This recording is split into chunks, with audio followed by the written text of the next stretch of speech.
17 जून 2009 कर्नाटका के अंदर हासन गांव के एक इंटरसिटी बस स्टैंड के फीमेल वॉशरूम के बाहर बहुत ज़्यादा भीड़ जमा हो रखी थी। और ना जाने क्यों वो भीड़ काफ़ी चिड़चिड़ी और गुस्से में थी, क्योंकि एक औरत वहाँ पे 2 मिनट बोल के फीमेल वॉशरूम के अंदर गई और काफ़ी देर तक बाहर नहीं आई। लोगों ने काफ़ी वेट किया, गेट को नॉक किया, आवाज़ें भी लगाईं, पर धीरे धीरे वो कुछ मिनट कुछ घंटों में बदल गए और लगभग 3 साढ़े 3 घंटे तक लोगों के चिल्लाने, गेट को खटखटाने के बाद भी अंदर से कोई जवाब नहीं आया, ना ही वो औरत बाहर निकली। फिर 4 घंटे बाद पुलिस ने पास के ही एक लोकल थाने से पुलिस को बुलाया, जहाँ पे 2 फीमेल कांस्टेबल आती हैं और वो भी बाकी पब्लिक की तरह ही गेट खटखटाती हैं, आवाज़ देती हैं, पर अंदर से वैसे ही कोई रिस्पॉन्स या फिर कोई बाहर नहीं आता है। और इसकी वजह से उनको वो दरवाज़ा तोड़ना पड़ता है और जैसे ही वो दरवाज़ा टूटता है फीमेल वॉशरूम का, अंदर जो उनको दिखता है, पुलिस के साथ साथ वहाँ खड़े सभी लोगों के होश व हवास उड़ जाते हैं। गेट टूटने के बाद उनको दिखता है कि फर्श पे बाथरूम के एक महिला पड़ी हुई है, जिसने दुल्हन के कपड़े पहन रखे हैं और उसके मुंह से झाग निकल रहा होता है। तो पुलिस वाले जब उन्हें चेक करते हैं तो वो मरी हुई मिलती है। और आम तौर पर जब लोगों के मुंह से झाग निकलता है तो लोग यही सोचते हैं कि किसी ने जहर वहर खा के या फिर कुछ खा के अपने खुदकुशी कर ली है, क्योंकि आम तौर पे यही सबको लगता है। और क्योंकि उसने एक दुल्हन का जोड़ा पहना था तो लोगों को लगता है कि शायद जिससे भी शादी वादी करने आई थी वो इसको धोखा दे चुका है और इसी वजह से इसने कुछ खा के अपने आप को ख़त्म कर लिया है। और यही एक गलती इस देश के सबसे फेमस केसेस में से एक केस बन गई है। और इसका लिंक शायद 2003 से लेके 2009 के बीच में जो कर्नाटका के अंदर अलग अलग जगहों के पब्लिक वॉशरूम में औरतों की बॉडी मिली थी, उससे ही कहीं ना कहीं लिंक करता है। और उस 6 साल में लगभग 20 से भी ज़्यादा लड़कियां और औरतें कर्नाटका के अंदर से गायब हुई थी और वो बाद में इसी हालात में कहीं ना कहीं पाई गई थी। और ये कोई ऐसे ही कोइंसिडेंस नहीं था, क्योंकि बहुत सारी लड़कियों का अलग अलग जगहों पे सेम तरीके से सेम शादी के जोड़ों में और सेम ही तरह से मुंह में झाग निकल के मरने का लिंक कोई भी कोइंसिडेंस नहीं हो सकता है। तो हेलो दोस्तों, मेरा नाम है Arun and this is another episode of Singh साहब। हम काफ़ी लंबे समय बाद एक फुल फॉर्मेट स्टोरी कवर कर रहे हैं और ये स्टोरी एक ऐसे इंसान के बारे में है जिसने 30 से भी ज़्यादा लड़कियों को अपनी बातों में फुसला के उनको मैनिपुलेट कर लिया और उनको इस हद तक मैनिपुलेट कर लिया कि जहाँ पे उन्होंने अपनी जान को भी गंवा दिया। और उनको आज तक, जब तक वो जिंदा थी तब तक उनको पता भी नहीं चला कि वो किस इंसान से बात कर रही है और उसका असली नाम आखिर था क्या। So this is the case of cyanide Mohan. 15 जून 2009 कर्नाटका के बंटवाल डिस्ट्रिक्ट के अंदर बोरेमारू नाम की एक जगह से, जो एक छोटा सा गांव था, वहां से एक 22 साल की लड़की जिसका नाम अनीता था, वो एक दिन अचानक अपने घर से भाग जाती है और साथ में वो एक लेटर छोड़ती है जिसमें लिखा होता है कि वो अपने बॉयफ्रेंड के साथ भाग रही है और वो लोग आगे जाके आपस में शादी करके अपना एक नया जीवन शुरू करेंगे, तो उसको ढूंढने की या फिर पुलिस में रिपोर्ट लिखाने की कोई भी जरूरत नहीं है। पर यही लेटर शायद अनीता की एक गलती थी और जिस दिन अनीता वहां से भाग रही थी 15 जून को, उसी समय गांव का एक और लड़का जिसका नाम अली था, वो भी गांव से गायब होता है। और क्योंकि बंटवाल के अंदर काफी ज्यादा कम्युनल वायलेंस उस टाइम पे बढ़ा हुआ था, इस वजह से दोनों पक्ष के लोगों को लगा कि कहीं अली ही तो नहीं अनीता को भगा के ले गया। और लव जिहाद के चक्कर में उस गांव में इतने ज्यादा राइट्स बढ़ गए कि पुलिस वालों के ऊपर भी बहुत ज्यादा प्रेशर आने लगा और यहाँ तक कि वो राइट्स इतने ज्यादा बढ़ गए कि पुलिस स्टेशन जलाने तक लोग उतर आए थे। और इसकी वजह से वहां के जो सीओ थे नंजुंडिया गौड़ा, उन्होंने एक स्पेशल इंटेरोगेंस टीम बनाई और उसके बाद इस केस को शुरू से खोला गया और छानबीन करी गई अनीता के बारे में। पर तब ही इस केस का मेन सस्पेक्ट अली कुछ दिनों बाद खुद पुलिस स्टेशन आता है और वहां बोलता है कि उसे पुलिस प्रोटेक्शन चाहिए, क्योंकि लोग उसे जान से मार डालेंगे। और पुलिस, क्योंकि उनका प्राइम सस्पेक्ट था, और उसको पुलिस प्रोटेक्शन देती है इस तरीके से कि वो अपनी कस्टडी में रख लेती है उसे और उससे पूछताछ करती है। और पूछताछ में साफ साफ जो अली होता है वो इतने प्रूफ लेके आता है कि वो गांव के बाहर एक काम से गया था, ना कि वो अनीता को अपने साथ भगा के लेके गया था। यहाँ तक कि उसको अनीता कौन है, कहाँ रहती थी, ये पता भी नहीं था। और इतने ज्यादा प्रूफ होने के बाद अली को फ्री कर दिया जाता है। अब पुलिस के सामने जो एक मेन क्लू था इस कड़ी का, वो तो गायब हो गया, क्योंकि अली ने तो ऐसा कुछ किया ही नहीं। तो फिर ये अनीता गई तो गई कहाँ। अब जो एसआईटी की टीम थी वो अनीता की फोटो को आसपास के सभी पुलिस स्टेशन में भेजती है जो कर्नाटका के अंदर बंटावल के आसपास रहते थे, उन सभी पुलिस स्टेशन में अनीता की फोटो जाती है। और तभी उस समय वहीं पे हासन के डिस्ट्रिक्ट बस स्टैंड के पास एक लड़की जो बाथरूम में बंद थी, और जब उसको तोड़ा गया और उसके मुंह से झाग निकला था और वो मरी हुई पाई गई, उसकी बॉडी के ऊपर जो चीजें थी और वो जो फोटो के अंदर जो आइडेंटिटीज थी वो काफी ज्यादा अनीता से मिलती जुलती थी। और इसी वजह से जो बंटवाल की पुलिस है वो सीधा 107 किलोमीटर दूर हासन में पुलिस स्टेशन पे जाके अनीता की रिपोर्ट चेक करती है, और वो लड़की और कोई नहीं बल्कि अनीता ही निकलती है। पर अनीता शादी के जोड़े में अपने गांव बंटवाल से इतना दूर बोरे मारू को क्रॉस करते करते 107 किलोमीटर दूर हासन के बस स्टैंड पे आखिर कर क्या रही थी, और वो क्यों शादी के जोड़े में थी, और बाथरूम के अंदर उसके मुंह से झाग क्यों निकल रहा था। अब पुलिस के सामने ये क्वेश्चन बहुत बड़ा निकल आया था और लोगों के चलते उनके ऊपर काफी ज्यादा प्रेशर बन रहा था। इस वजह से पुलिस बिल्कुल भी देरी नहीं करती है और सीधा अनीता के जो सीडीआर रिपोर्ट्स होती हैं, जो कॉल रिकॉर्ड्स होते हैं, वो निकालती है। और उसमें काफी दिनों तक वो छानबीन करती है, तो उनको एक पैटर्न दिखता है जिसकी वजह से उन्हें पता चलता है कि अनीता एक ही नंबर से एक इंसान से बहुत ज्यादा बातें कर रही है, और मतलब घंटों घंटों बातें कर रही है। और जब पुलिस देखती है तो पता चलता है कि वो नंबर किसी कावेरी का है। अब एक लड़की दूसरे लड़की से घंटों घंटों बातें कर रही है, जितना तो कोई बॉयफ्रेंड गर्लफ्रेंड या फिर पति पत्नी आपस में बात नहीं करते। और पुलिस को ये पैटर्न थोड़ा सा अजीब सा लगता है, इस वजह से वो कावेरी को ढूंढने निकलते हैं। और जब तक पुलिस कावेरी को ढूंढ रही थी तब तक अनीता की पोस्टमार्टम रिपोर्ट आ चुकी थी, और उसकी डेथ का कारण उसकी बॉडी के अंदर साइनाइड का मिला। साइनाइड एक ऐसी चीज है जो आपके ब्लड में जाके आपके ब्लड के ऑक्सीजन को रोक देती है, और उससे आपकी कुछ ही सेकंड जीवन मिनटों में डेथ हो जाती है। तो अनीता की मौत का कारण साइनाइड था, और तभी पुलिस को कावेरी जो है वो मिल जाती है। और जब पुलिस वाले कावेरी के घर पहुंचते हैं तो उनके लिए एक और शॉकिंग न्यूज उनका वेट कर रही होती है। जो कावेरी घंटों घंटों अनीता से बात कर रही थी, और उसके बाद जब पुलिस वालों ने कोशिश करने की ट्राई किया तो उसका नंबर मिल ही नहीं रहा था, उसका नंबर आउट ऑफ रीच था। वही कावेरी 17 मार्च 2009 से अपने घर से मिसिंग है, और उसकी भी रिपोर्ट लिखवाई गई थी पुलिस स्टेशन पे। तो दो लोग जो अपने घर से रिसेंटली भागी और जिसकी बॉडी मिली, और वही क्यों एक उस लड़की से बात कर रही थी जो कि ऑलरेडी अपने घर से 17 मार्च से मिसिंग थी। अब पुलिस कावेरी के भी सीडीआर निकलवाती है, और उसमें भी उनको सेम पैटर्न मिलता है कि कावेरी दो लोगों से, वो भी दो लड़कियों के नंबर ही थे जिनसे वो घंटों घंटों बात करती थी। यानी सेम अनीता कावेरी से घंटों बात करती थी जो दोनों मिसिंग थे, और कावेरी भी उन दो लोगों से बात करती थी जो काफी समय से खुद मिसिंग थे। तो आखिर ये चारों लोग मिसिंग वाले आपस में क्या बात कर रहे थे। तो पुलिस अब थोड़ा और सीरियस हो जाती है, क्योंकि ये कहीं ना कहीं उनको एक लिंक होता हुआ दिख रहा था,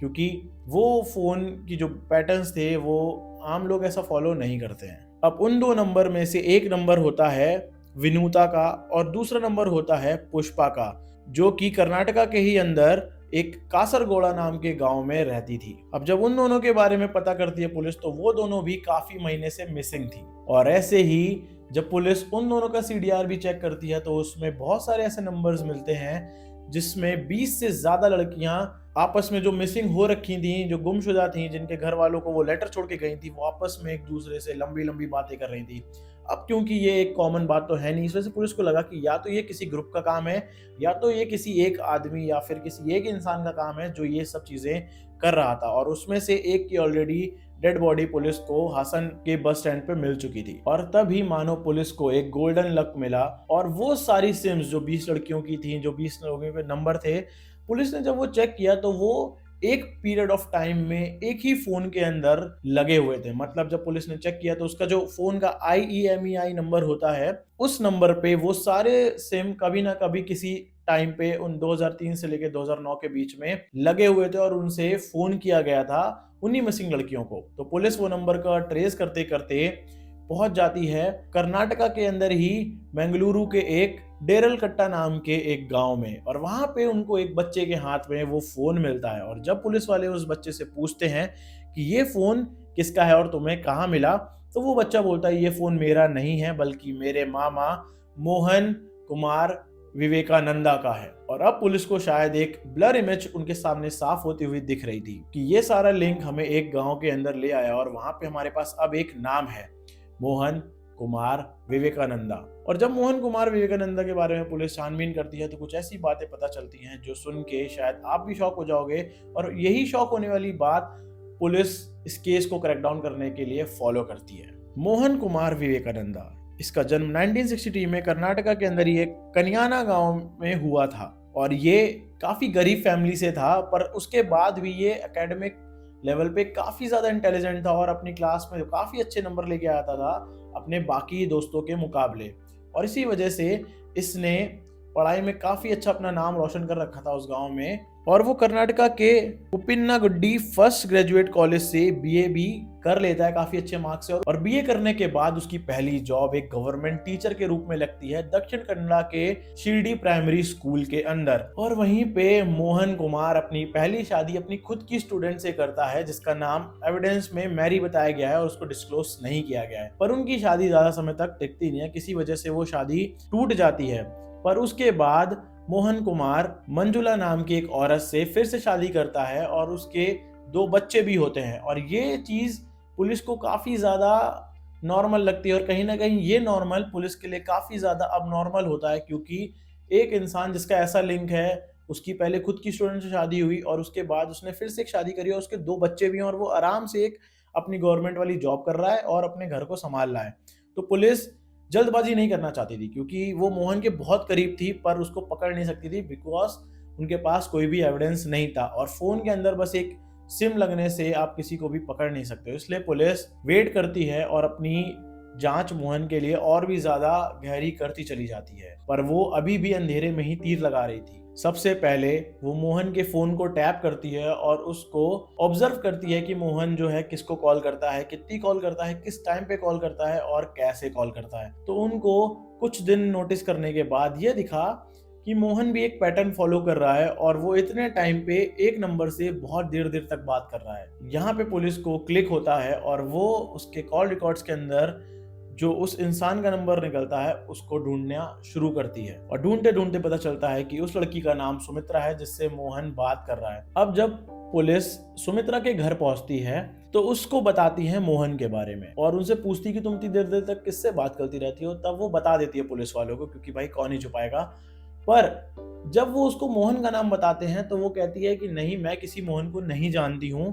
पर जब पुलिस वाले इस बार सुमित्रा को मोहन की फोटो दिखाते हैं तो मानो उसके पैरों तले जमीन खिसक जाती है। वो ये कहती है कि ये जो इसकी फोटो आप दिखा रहे हैं उसको मैं जानती हूँ, पर इसका नाम मोहन नहीं बल्कि कुछ और है। अब पुलिस वालों का जो तीर चलाया हुआ था वो शायद कहीं ना कहीं बुलजाई की तरफ पहुंच रहा था और पुलिस वाले सुमित्रा की हेल्प मांगते हैं, पर डर की वजह से सुमित्रा पहले तो पीछे हट जाती है। पर जब पुलिस वाले उसको बताते हैं कि मोहन ने शायद 20 से ज्यादा लड़कियों के साथ ऐसा किया है और तुम शायद उसकी अगली विक्टिम हो सकती हो, तब जाके सुमित्रा पुलिस वालों की मदद करना शुरू करती है। और जैसा जैसा पुलिस वाले उसको बोलते हैं वो वैसा वैसा ही करती जाती है, और ताकि उसकी लाइफ को कोई थ्रेट ना पहुंचे इस वजह से पुलिस उसे प्रोटेक्शन भी देती है और उसको आसपास हमेशा कोई ना कोई पुलिस वाला घूमता रहता था। और उसको बोलते हैं कि तुम जैसे अभी तक बात करते हुए आ रही हो मोहन से, तुम्हें अभी भी वैसे ही बात करनी है, उसको वैसे ही एंटरटेन करना है जैसे तुम इससे पहले करती आ रही थी। और उसको कुछ भी पता नहीं चलना चाहिए, क्योंकि उसको जरा सी भनक हुई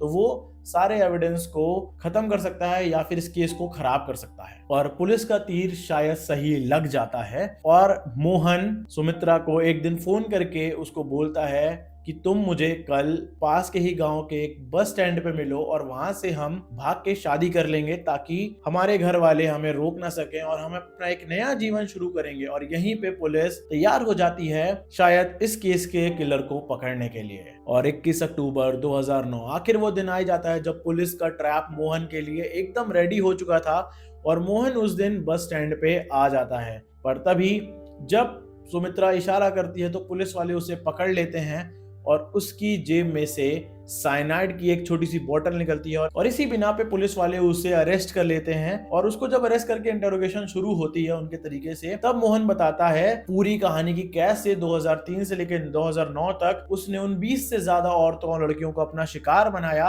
और किस तरीके से उनको ऐसा मैनिपुलेट किया कि वो अपने आप को ही खत्म कर लेती हैं। और उसको ऐसे क्या सपने दिखाए जिसकी वजह से बेचारी वो महिलाएं और औरतें मोहन की बातों पर सिर्फ फोन पे ही आ जाती हैं और उसके लिए कुछ भी करने को रेडी हो गई थी। तो मोहन बताता है कि वो अक्सर 22 से 35 साल की उन लड़कियों को अपना शिकार बनाता था जो फैमिली या फिर कास्ट के उसमें से बाहर निकाली गई होती थी, या फिर उनके पास उतना पैसा नहीं होता था जो दहेज दे पाए। और 2009 के टाइम पे ये दहेज वाली प्रथा काफी ज्यादा हाई थी पूरे ही देश में, और कर्नाटका के जो गांव वाले एरिया थे वहां तो बहुत ज्यादा मैटर करता था कास्ट और दहेज। इसी वजह से वो लड़कियां मोहन की बातों में आ जाती थी, और मोहन उनको बताता था कि वो एक खुले ख्यालात का सरकारी ऑफिसर है और उसकी काफी अच्छी जॉब है, इस वजह से वो दहेज जैसी चीजों को नहीं मानता है। और यही बात सुन के वो अपने आप को ऐसे पोर्ट्रे करता था कि मुझे कोई फर्क नहीं पड़ता है दहेज का, मुझे बस एक ऐसा लाइफ पार्टनर चाहिए जो मेरे साथ जिंदगी बिताए और मेरे उतार चढ़ाव में मेरा साथ दे, और मैं उसके साथ खुशी खुशी अपना जीवन पूरा बिता लूं। अब वो लड़कियां जिनको हर जगह से रिएक्शन मिल रहा था, उनकी फैमिली उतनी सफिशिएंट नहीं थी कि उनकी डॉरी देके उनकी शादी करवा पाए, वो मोहन की बातों में आ जाती थी। पर मोहन हमेशा उनसे कहता कि तुम मुझे बस स्टैंड पे मिलना और वहां पे तुम अपने घर पे एक लेटर लिख के आना जिसमें तुम साफ साफ लिखना कि तुम अपनी मर्जी से अपने बॉयफ्रेंड के साथ भाग रही हो और वहां जाके तुम शादी करके एक नया जीवन शुरू करोगी, और उसके बाद कुछ कैश और जेवर भी रख लेना ताकि हमारे नए जीवन में हम थोड़ा सा सपोर्ट ले सकें, क्योंकि ऐसे तो तुम्हारे घर वाले मानेंगे नहीं। और ये सब बातें करके मोहन उनको उनकी फैमिली के अगेंस्ट भड़का देता था, और वो लड़कियां उसके जाल में आके अपने घर पे लेटर छोड़ के गहने और कैश लेके मोहन से मिलने चली आती थी। और उनके जहाँ पे उनका घर था वहां से वो 100 किलोमीटर दूर उन लड़कियों को किसी होटल या फिर लॉज में ले जाता और उनके साथ वहां पे टाइम स्पेंड करता। और इसी बीच वो एक मौका ढूंढता कि कैसे वो उनके साथ फिजिकल रिलेशनशिप बना सके, और वो भी बिना किसी प्रिकॉशन या फिर प्रोटेक्शन पिल के। और अगले दिन जब सुबह वो लोग उठते तो उनसे कहता कि चलो अब हमें मंदिर जाके, बस स्टैंड के पास एक मंदिर है वहां पे शादी करनी है, और अभी ताकि बाहर तुम्हारे गहने और जेवर चोरी ना हो जाए, इसी वजह से तुम अपने गहने और जेवर यही होटल के लॉकर रूम में रख दो ताकि वो